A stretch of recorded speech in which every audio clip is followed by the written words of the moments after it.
Welcome into the Vegas Squares podcast, where we discuss all things sports and sports betting. Presented by 12 Ounce Sports Radio.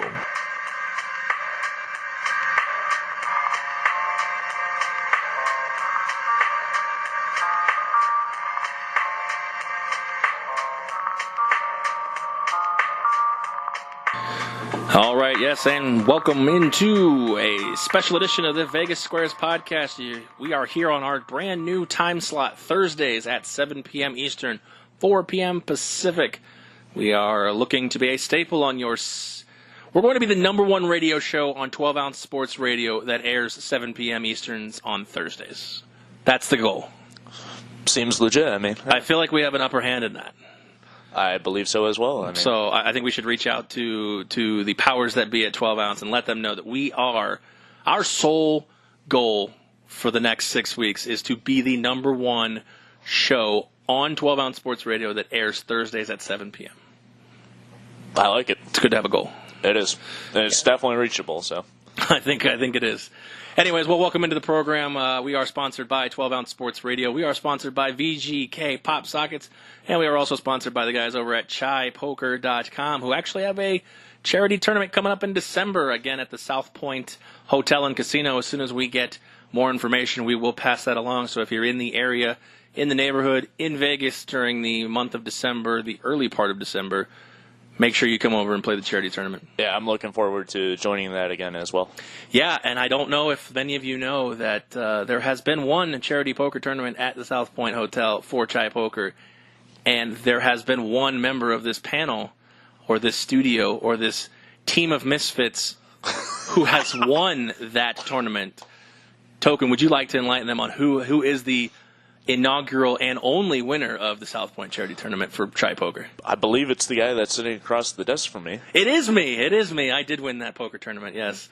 So I'm looking to defend my title. So if you're looking to take down the champ, please come on down to the South Point Hotel and Casino for the ChaiPoker.com charity event. There'll be good fun, good food, good prizes, and good memories and good charity opportunities. I'm thinking maybe I'll put a bounty on my head. Maybe anywhere from money to Golden Knights tickets. Ooh, I'm not sure yet. I haven't quite decided what that's going to be. Anyways, we've got a jam-packed show here. We've got a little bit of football talk, both college and pro, and we've got a little bit of baseball talk, which I know we have not talked about in a long time since the trade deadline. That was July, August, September, October. What's that? 3 months?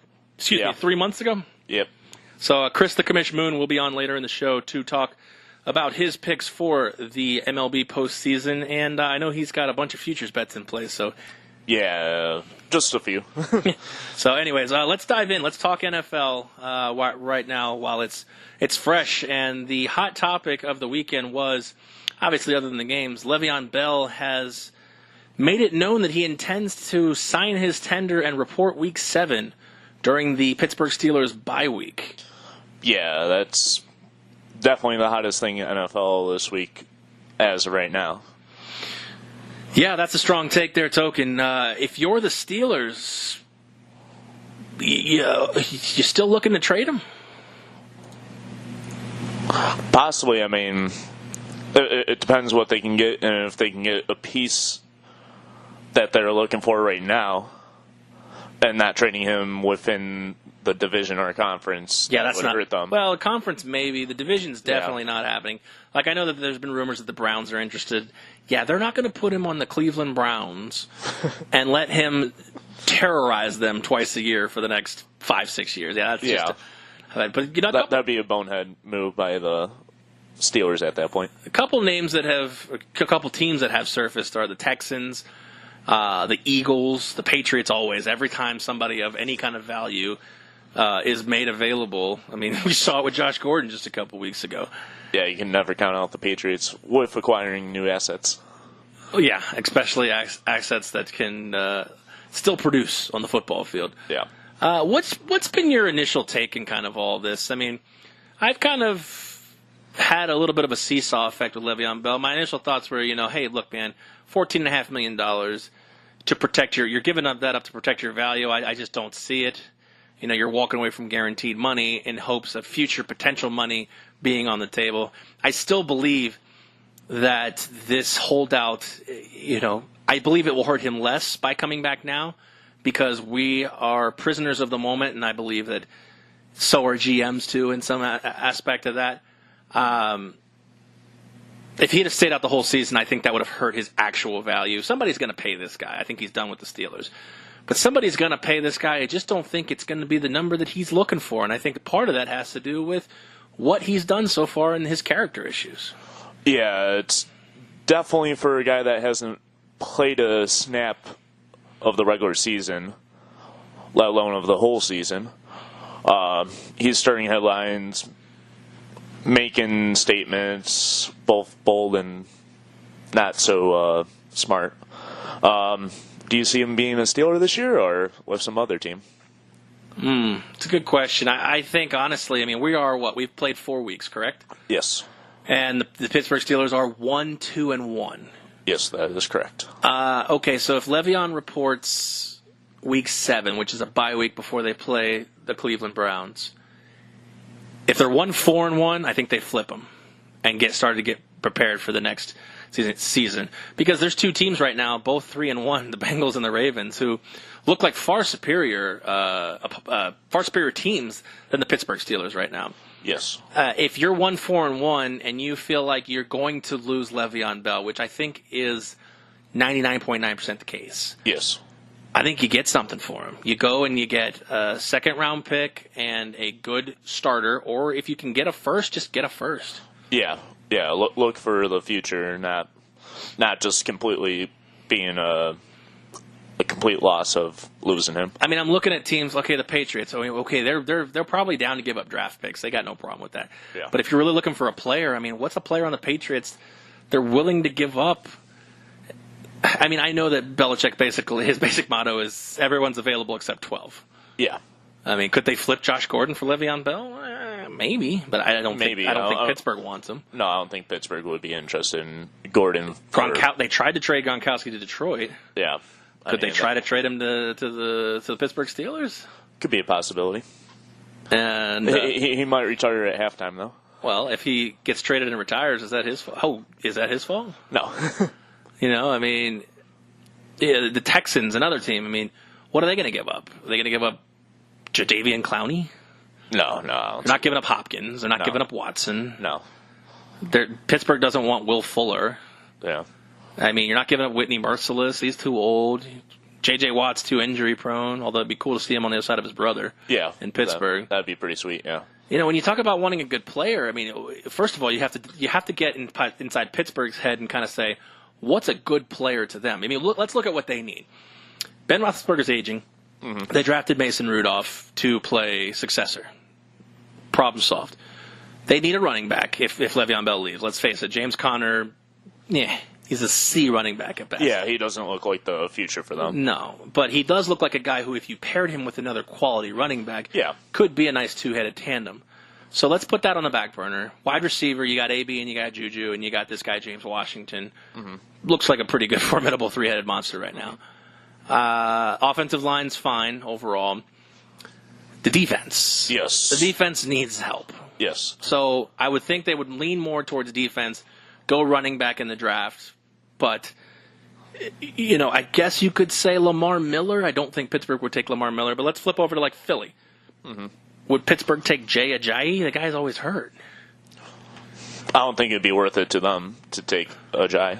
Right. So, I mean, you look at their defense, you got Malcolm Jenkins, you got, Chris Long, you got, some decent running backs, linebackers. Their defense is good, but it's a lot of no-name guys that kind of come together.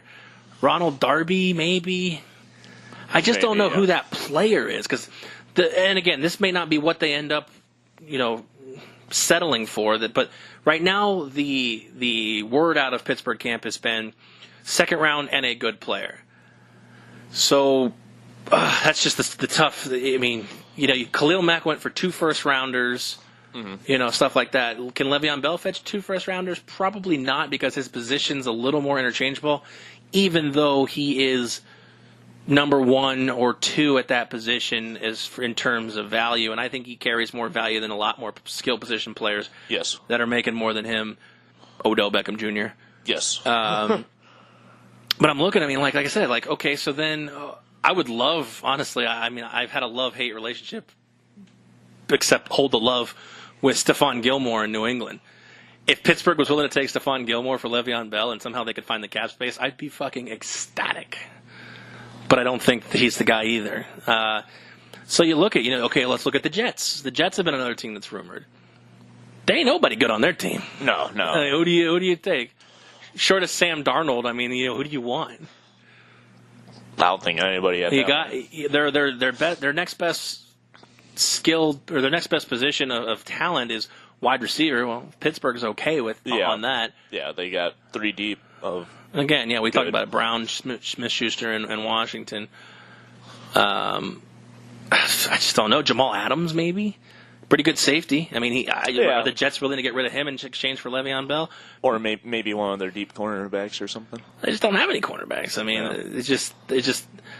it's tough to say. You gotta, I guess, get inside of the mind of the Pittsburgh Steelers and say, what's a good player? Yeah, to them, yeah. I mean, I don't know. I think a team would be willing to give away 2 first-round picks. I would say at least the first and second round. I take that back. First and second round, I could see. Yeah, if you can get a first and second for Le'Veon, at the end of the day, you're going to have to get something because he's pretty much gone. The wound is deep, and it ain't healing. No, it's just gushing, and getting deeper and deeper. Yeah, so it's going to be interesting. Do I think Le'Veon Bell will be a Pittsburgh Steeler at all this year? Again, I think it depends. If they're 1-4-1, they flip them. If somehow they're 3-2-1, it could be back in the division. I don't know. Let me look at their schedule. Steelers' schedule. Let me see who they play next, because that could really determine, if I even believe they're going to have a chance at being 3-2-1. So let's see. We have Falcons and then Bengals. We have Falcons and Bengals. So Falcons at home, team they can beat. Bengals on the road, good matchup. Can beat them, may or may not sure.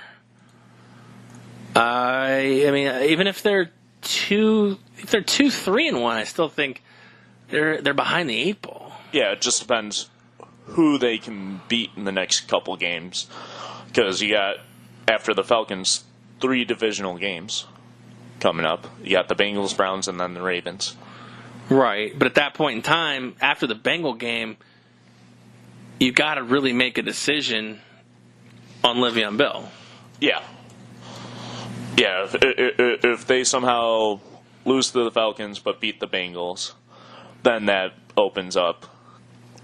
Do we keep him? Do we trade him? What do we do here? That makes the situation a little stickier. Or do you just try and get rid of him now while you can? I mean, the thing is I don't know if any club's ready to take him on board now. They still have to wait another month. Hold on to the assets you have right now, and then when the trade deadline comes. Because the thing is yes, Le'Veon Bell has been working out or keeping himself in shape, but he's not in football action. So that's why, obviously that's why he's coming back on the bye week. So it gives him 2 weeks to get ready. I mean, last year I think he came back like 6 days before the first game. Yeah. It's not like, the thing is this year, I mean, if he gets to the Jets, they're not contending. So that's fine. He has time to learn the playbook. If he goes to Houston, as it stands right now, not really contending. Yes. If he goes to Philadelphia, they're contending. Does he have time to learn the playbook? I mean, it's Bell. I think his football IQ is good enough where he can learn playbook in that shorter time, as well as kind of control the ball with that team and just keep the drives going. Yeah, I mean, it's going to be tough. I mean, October 31st, actually, they'll get that game against Cleveland, too. So that's the trade deadline, October 31st. So by that time, again, that could be, what are they, 1-2-1 right now? Even if they won the next 3, again, they'd be 4-2-1. And probably not in the division lead at that time. They'd probably be half game behind. Well, yeah. I mean, Baltimore, it'd be interesting to see what Baltimore, I mean, they're 3-1 right now. they might not be too far out of it. But the question is like, I mean, it's Leveon Bell. It's basically a farewell tour, you know? Yeah. At that point. I mean, Baltimore's only given up 65 points this year. I have a hard time believing that. I like Baltimore. I mean, I think I've made that pretty clear on the last few podcasts. Whether Spike wants to finally admit it or not, that's his decision. But, I mean, like, Baltimore's got Cleveland this week. Then they got Tennessee, who they can beat. And they got New Orleans. So if they go 2-1 in those games, they're, 5-2 at that point? So, yes, 4-2-1, they'd still be a half-game bag. So I just think a lot's got to happen in the next 3 weeks to kind of determine. They'll be on the phone, no doubt about it. They'll be on the phone with these teams. So it'll be interesting. Yeah, it'll be. I'm going to go on a limb now, though, and say no matter what he does when he comes back or who he does it for, he will not make $20 million a year. I think he'll get offered right around 18 and probably settle for something around there. Yeah, I was going to say $16 to $17 million over. The thing is, you got to look at it. I mean, Leveon Bell, I believe, will be he's 26 right now. Yeah. At the end of this season, he'll be 27. Or going into the next season, he'll be 27 years old. You got to figure with the way running backs are, just the NFL's, kind of the stigma with running backs. 30 and shelf, with the exception of Adrian Peterson. His next deal his next deal will probably be his last. It could be.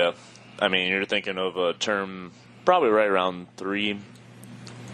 I'd say he gets a 4-year deal. 4-year deal around $70 million. Okay. Fully guaranteed. Okay, so roughly about 17 mil a year, 17 and a half. Yeah. I don't know who's going to give it to him.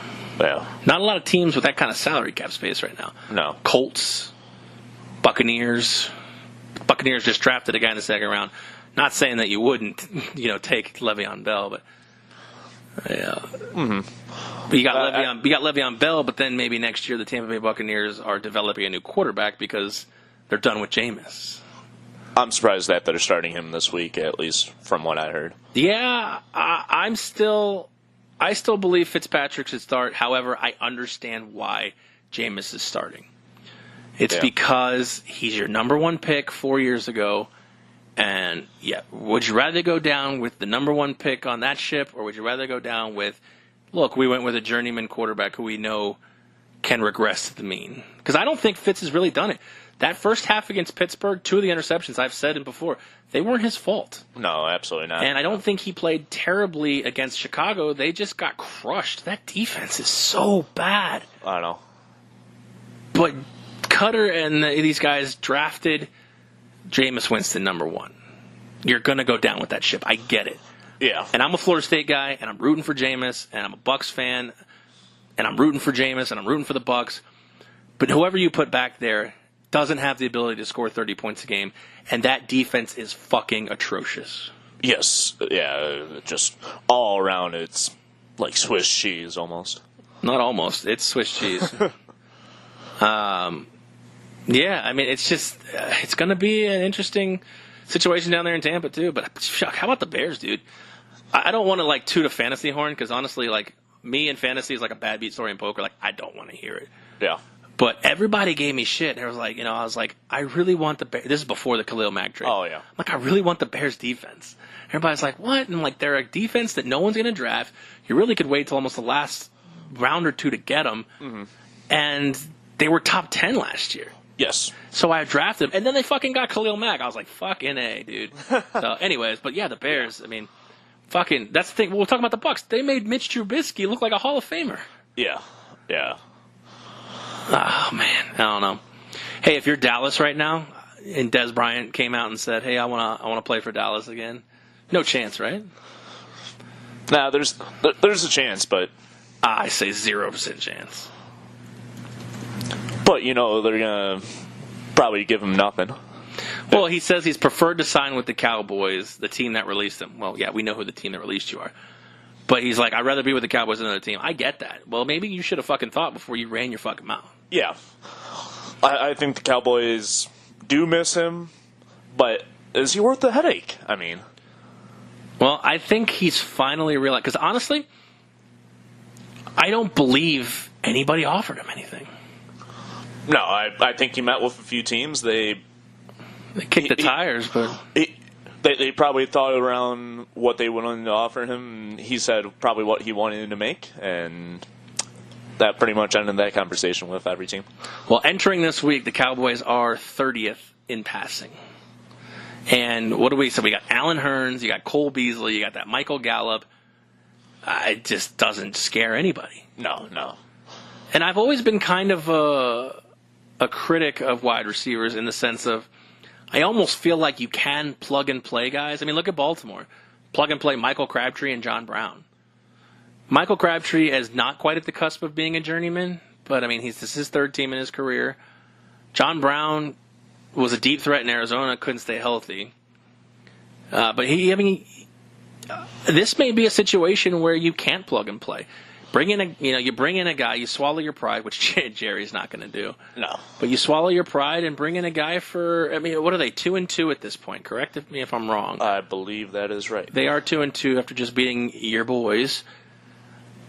They're not completely out of it, especially Washington's leading this division. They haven't even played Washington yet. Washington's 2-1 with a bye week. Yeah. You got the Philadelphia Eagles who are 2-2.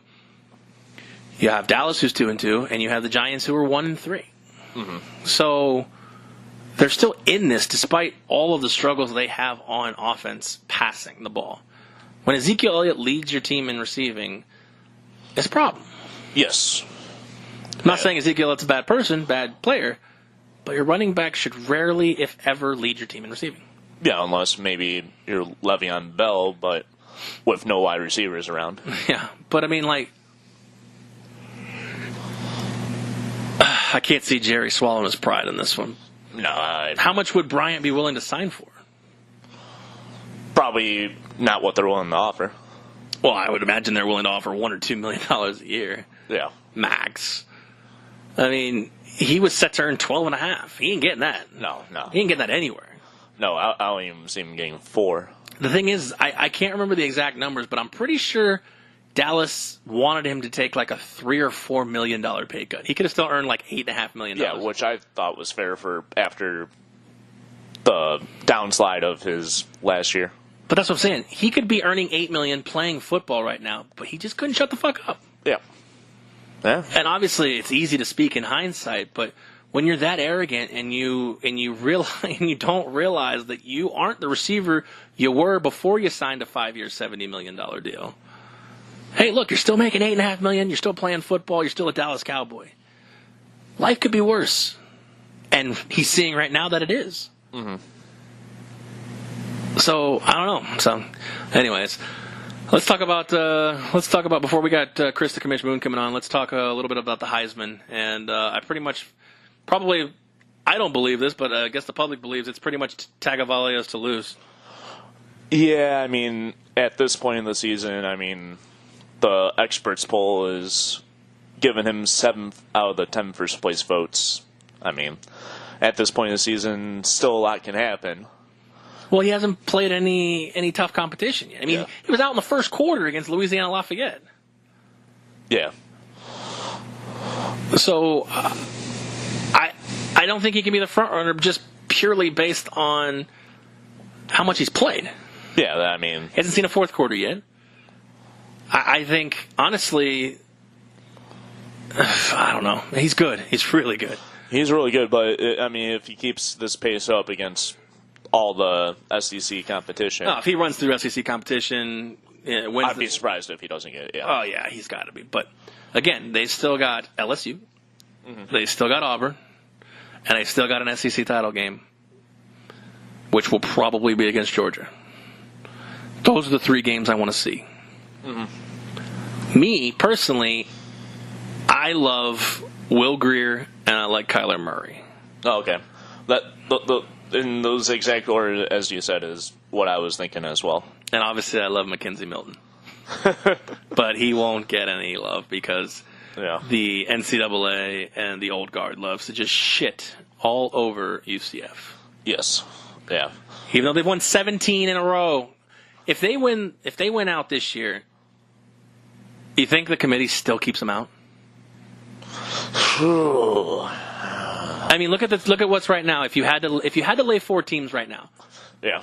You have probably Bama, Georgia, Clemson, and Ohio State, right? That's I would say, yeah, that's a good case. Okay, so the only thing I can say is Bama and Georgia are going to meet in the title game more than likely. One of those guys. Whoever loses that has got to have UCF put in their place. Mm-hmm. But the same thing, now you have Wisconsin, or not Wisconsin, but Notre Dame. You have Stanford, who could still win the Pac-12. Mm-hmm.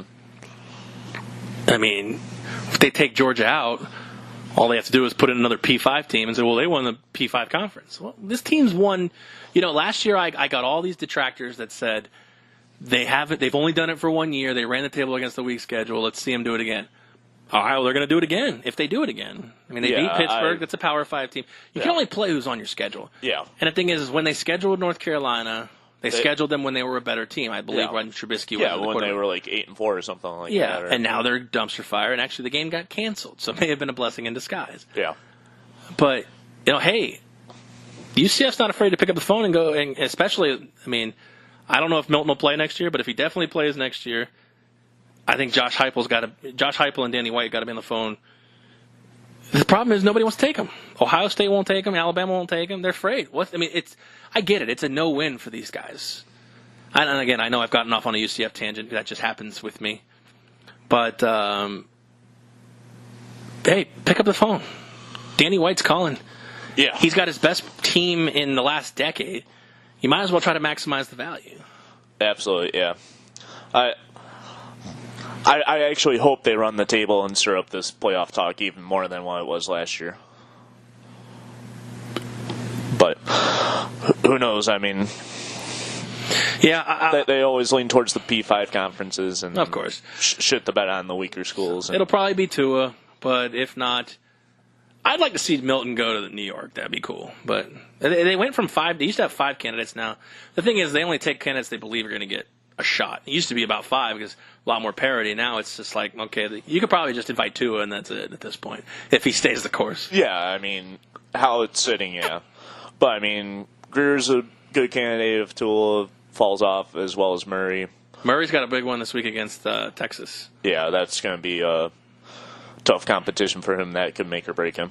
Yeah, and then West Virginia still has Oklahoma State, Texas. Will Greer's got some competition coming up. Yeah. Will Greer's probably got just as much competition in my mind as Tua does. Yeah. LSU will be tough. Auburn will be tough. Georgia will be tough. But you know what? Oklahoma will be tough. Texas will be tough. Mm-hmm. Oklahoma State will be tough. Yeah. They beat Kansas State, who's usually tough. Beat Texas Tech, who's looking for a shootout. They got one. They won. I think Will Greer will earn a lot of votes, and if Tua slips up, I think he's the guy. Yeah. Let's see who can grab the bull by the horns and run away with it. All right, let's talk some baseball. And like I told you, we'll be talking to Chris the Commish Moon. What are you going by? You going by Chris the Commish, Moondog Moon? What's your new nickname? I think I'm just the Commish. Just the Commish. Just the Commish. The Commish. I feel like the Commish works for you. So, Commish, yeah. What's up, buddy? How's it been going for you, MLB betting wise, and just watching this season? And what's it been like for you now that we're getting ready to come into the postseason? You know, are you charged up for this? Oh, I'm really charged up. I had some futures earlier this year that have come through, and I'm loving it right now. The Brewers and the Braves were my National League futures, and so I'm basically free rolling. Especially with the Brewers win last night. And I got the Red Sox and the Astros for the American League. So, I mean, that's ultimately what I want to see in the league championship series. So I can just free roll that. Yeah, I was going to say, you figure if you can get Atlanta, Milwaukee, Boston, and Houston to advance, yeah, I think. Yeah, that'd be That would be spot on right there. Yeah. Well, let's take your futures. Let's take your future subjectivity and move to objectivity, and let's talk about each of these series. We'll start with Boston, and they're playing the Yankees. Big rivalry. Yankees were able to defeat the A's in the wild card game. As a 190-plus favorite, you kind of expected that, but nevertheless, you got the Yankees, you got the Red Sox, you got the history, you got the emotion. It's sad to see, not sad, but in the DS, in the division series, for these two teams to play each other, I mean, this is what makes for the must-see TV later on the playoffs. We're going to get it early, though. Yeah, I mean, this is definitely must-see TV. It's amazing. Now, the Yankees crush left-handed starters. They've done it all year. They get Judge back a couple of weeks ago. He finally hit a home run. He looks like he's almost 100% now. The Red Sox still have the better club, in my opinion, as far as a lineup 1 to 9. But the Yankees, they're the Yankees, and you can't count them out. Yeah, I think this battle is going to be won or lost in the bullpens. Two bullpens that have shown strength and weakness at multiple times this season. We know about the hitting on both clubs. You've got MVP candidates on the Red Sox. You've got sluggers on the Yankees. We know that. The starting pitching, like you said, I mean, it's good enough to keep both these teams in the game. You got Tanaka, you got Severino, you got Cece, who may come out of the bullpen that they're talking about. On the other side, you got the Sale, you got the Price. You obviously. Yeah. I'm not sure who they're going to run a third man. Obviously, Porcello. Are they going to run a 4-man rotation? Maybe, maybe not. But I think the bullpen right now is really the X factor for both of these squads. Yeah. Now the Yankees have the stronger bullpen. The Red Sox bullpen has been a big question mark in the second half. However, I still like the Red Sox. Even though I'm from Boston. Hey, got to go with the home team. But I think the Red Sox are the better team. Again, this is going to be a go the distance series. Home field advantage. Red Sox, they win it in 5.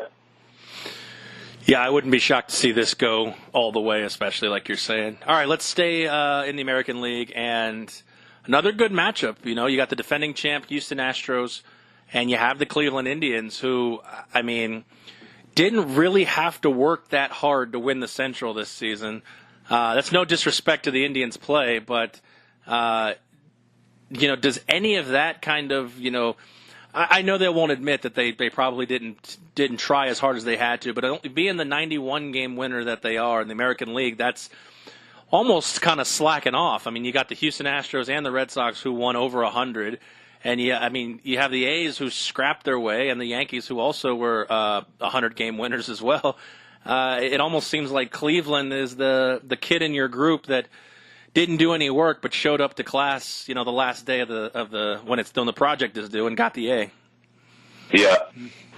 Well, the Indians, they have a team, man. They have a real good team. The injuries to their bullpen, Andrew Miller being out for an extended period of time during the regular season certainly hurt them. But again, when you play in the AL Central, you don't need to show up. You don't need to play 100% every day. But now, the spotlight's on them, and they get to take on the Astros. And the Astros, in my opinion, are the strongest team in the American League. Even better than my beloved Red Sox. The pitching matchups are going to be fantastic. The Astros beat the Indians 4 out of the 7 games this year. Kluber against Verlander on Thursday. Fantastic game. Again, must see TV. Playoff playoff caliber baseball, and that's what we're getting. Two of the best teams in the game, but the Astros, another lineup that is very, very long. Now, I like what the Indians did when they picked up Donaldson to plug that hole, and then they moved Ramirez over to second base, put Kipnis in the outfield, and as a utility guy, that certainly helped lengthen their lineup, but I still like the Astros in this series. Yeah, there's no weakness there. Yeah, they don't have a lot of weakness, especially after they've, upgraded their closer position. Ken Giles was having a little bit of an issue to start the year, and last year a little bit as well. All right, let's flip over to the NL. We got Milwaukee and we have Colorado. Colorado fresh off that thrilling victory against the Cubbies. Don't have to travel too far to get started in this series. So while most teams would really feel like they, because they played the wild card game and played 163, there may be a fatigue factor, but they're getting to Milwaukee as quickly as possible to get as much rest as they can. Is there anything you see here that's the difference in this series that could lean one way or another toward Colorado or Milwaukee? Well, Milwaukee's won 8 straight. They're great at home. They hit lefties. I think they get off the bat in game 1 easily against Tyler Anderson, and that's a big game. Wade Miley has been fantastic at home. The Brewers, they were my darlings before the season started. I've tracked them all year. This team is fantastic, man. Milwaukee's going to take care of business. Colorado's happy. They weren't expected to make it this year, and yeah, they did. And they've done a good job. But the Brewers, I just love this team. Yeah, they definitely have strength in numbers. I mean, offensively, they've got probably the MVP in Yelich. They got Aguilar. They've got just guys that can swing the bat. Lorenzo Cain up at the top, getting on base. In the bullpen, they've got the 3-headed monster: Hader, Jefferson, and I forget the other guy's name. The setup guy in the 8th. That's not Hader. They got the 2 guys setting up Jeffers. But they got good starting pitching. Not great, but good enough to get themselves, obviously into the playoffs and win the NL Central. I just don't see a weakness there. If anything, with Colorado, I think they're just such scoring-wise, such a night and day team on the road and at home. Yeah, for sure. So, but I think the Brewers bullpen definitely is more of a strength than the Rockies, even though the Rockies bullpen has been impressive the last month. The Brewers have been there all year, and I'm going with them. All right, let's talk about the Dodgers hosting the Atlanta Braves. Atlanta's that pick that, you said you have futures on them, but I don't know if anybody really expected them to be where they are with a division that had the Nationals in it. They're going to face L.A. Dodgers, winners of 6 straight National League West titles, but haven't really come up. Have really come up empty in the postseason. I got to imagine, things are starting to kind of weigh on this team. I know that they've been through. This will be the second manager in this tenure, Don Mattingly and Dave Roberts. But how many times can you knock on the door and come up empty? Yeah, they spend the money. Plenty of money in LA. They spend it. These guys need to produce. Clayton Kershaw has got to come up big in the postseason. He hasn't in the past. Aside from last year, he was 3-0, but his career numbers in the postseason: 122 innings, 7-7 with a 4.35 ERA. I mean, that's not Clayton Kershaw. And I realize that you're facing the best competition in the postseason, but if you're Clayton Kershaw, you're supposed to be, the guy. Mm-hmm. And he has just been average. He's It's going to be fun to see this Braves team. They're young, exuberant. Nobody expected them in the preseason to do anything. And Acuna, Albies, Volkanevich, these guys they're really good. And I wouldn't be surprised to see the Braves shock this Dodgers team, who, like you said, the Dodgers have been kind of, sleepwalking the last 30 years. I guess it's been 30 years since they won a World Series, 87 maybe. I think you're right. The Braves aren't scared. These kids can play, and we'll see what Machado does. They got nothing to lose, man. They don't. This Braves team is another fun team to watch with Freddie Freeman. Their lineup is not as deep. They lost Dansby Swanson the last week of the year, but they plug him in at shortstop with Charlie Culberson, who, in my opinion, is like Dansby Swanson light. He doesn't have the arm or the range, but his bat has come around this year, and I don't think they missed that much offensively with Culberson at short. So, it's going to be fun to watch. All these series are going to be just must watch. And to be honest with you, the last couple of years, I haven't been this pumped for postseason baseball. But this year I am. I mean, these teams are just exciting to watch. Yeah, most definitely. Now let's talk about you. You had brought this up. You had a couple guys on your list. Who are the players in this playoffs? You touched on a little bit in each of the series, but who are the players in this playoffs that are kind of on that show me, put up or shut up, or career defining playoff series for some of these guys? I know you talked about a couple in some of these analysis, but who are the players that you are really kind of looking at this postseason saying, I got to see something out of you? Well, for sure, I got to see David Price step it up. It's been a put up or shut up. He had the big spat with the media a year ago, and he's vowed that this is going to be the postseason that he is going to produce. Okay, it's time to do it now. Especially when you put the guarantee on yourself. Yeah. Kershaw, again, another one. I spoke about him earlier. The guy, I don't know what happens to him in the postseason. I really don't. It's like, are we sure that's Clayton Kershaw on the mound? Because it certainly doesn't look like the dominant lefty that we know he is. Right. Luis Severino is another one for the Yankees.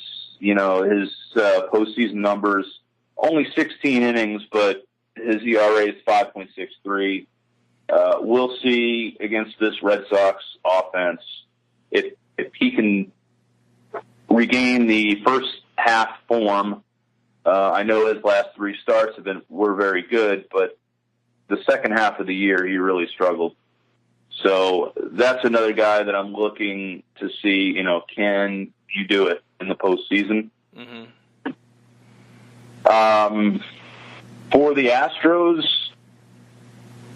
yeah, you mentioned Ken Giles out. They made the trade with Toronto and they got Roberto Osuna.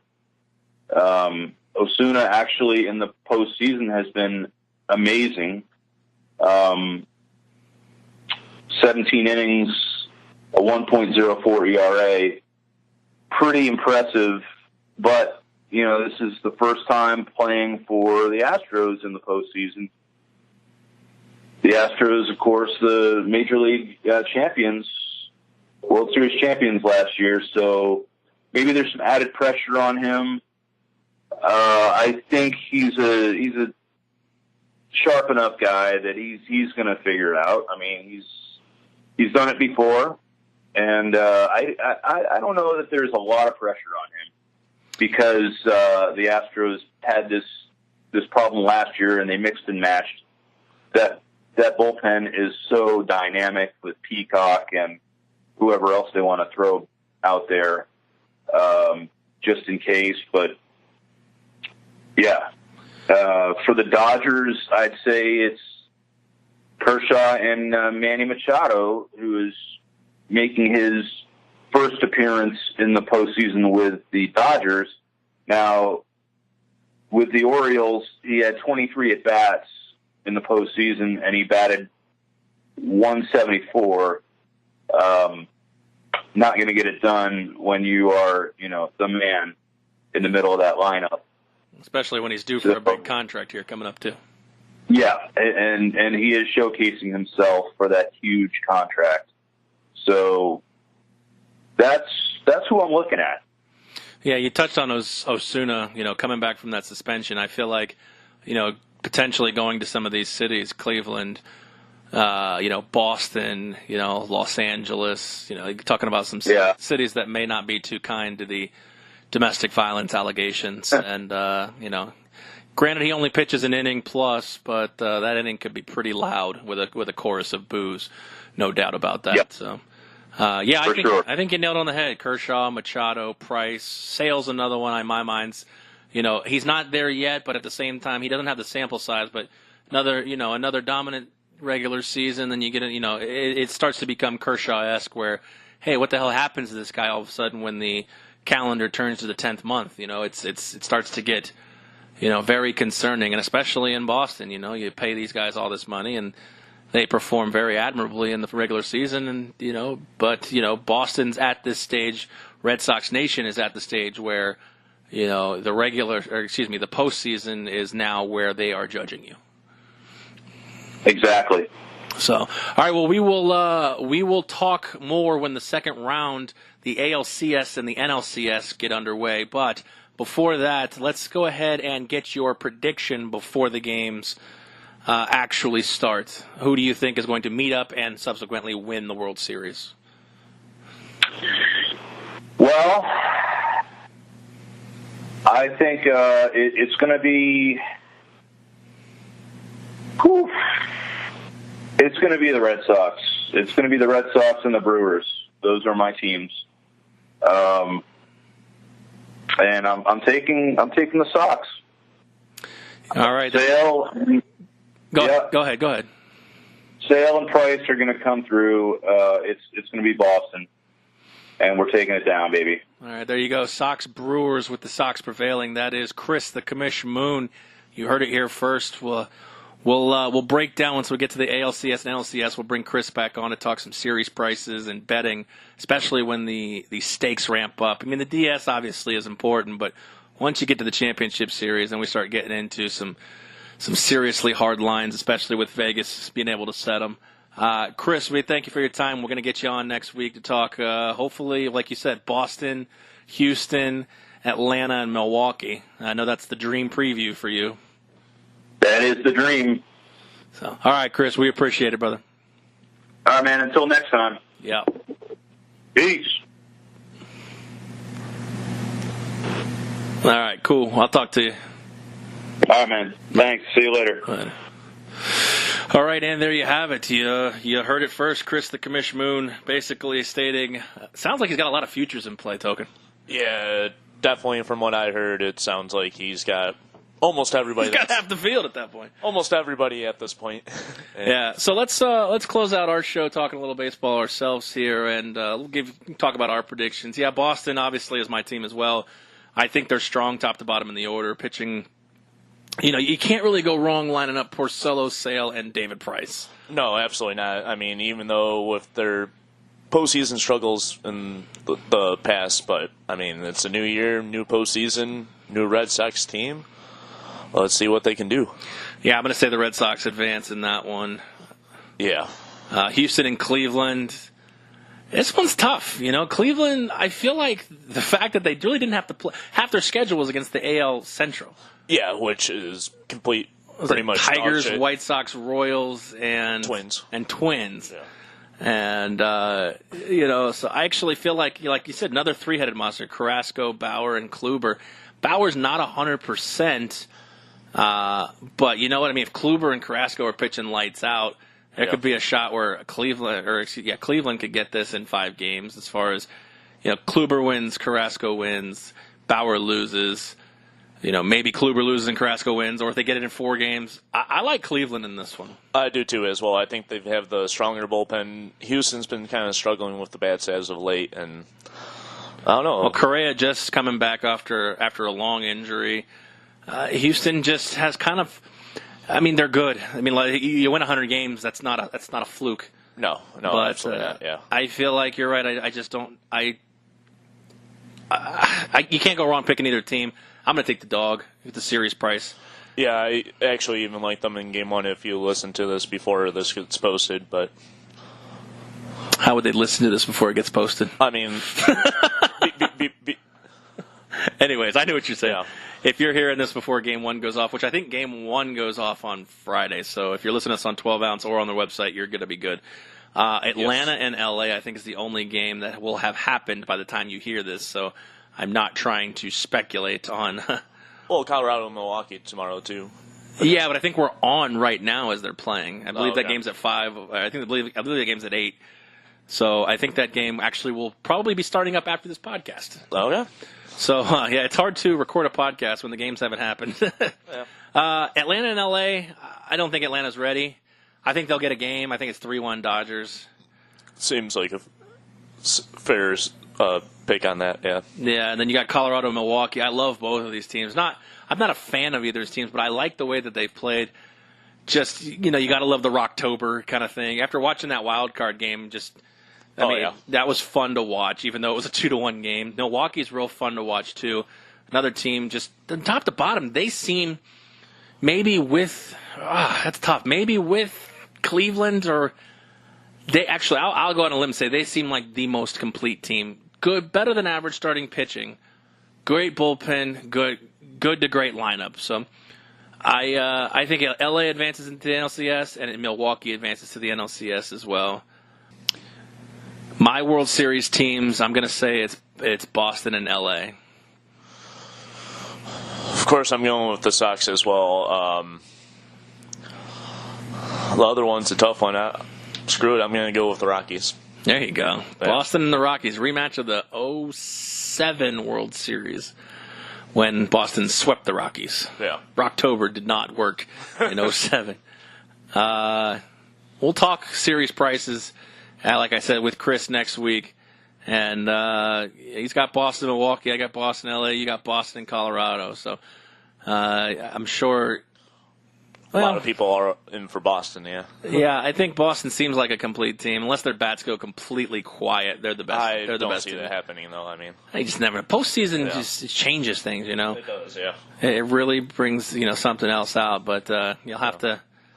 We'll have to keep an eye on the postseason, even as hockey's starting up, football's in full swing. But the MLB postseason is definitely still exciting, even if you're not the baseball fan, just to watch.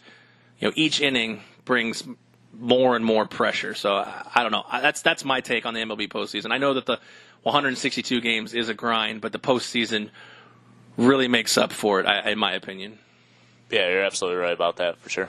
All right, so for Token, Tony, and Chris, the Commish Moon, I am Aaron. We appreciate you listening. We want to thank 12 Ounce Sports. We want to thank VGK Pop Sockets. We also want to thank ChaiPoker.com. If you're interested in sponsoring the show as well, please tweet at us or DM us or email us at vegassquares@gmail.com. Our Twitter handle is @vegassquares. You can also find us on Facebook, facebook.com/vegassquares as well. If you want to be a part of the show, want to email the show, want to sponsor the show, or just want to give us money to bet, we're okay with that too. So once again, Token Tony, Chris the Commish Moon, and I am Aaron. We appreciate you listening. We are out.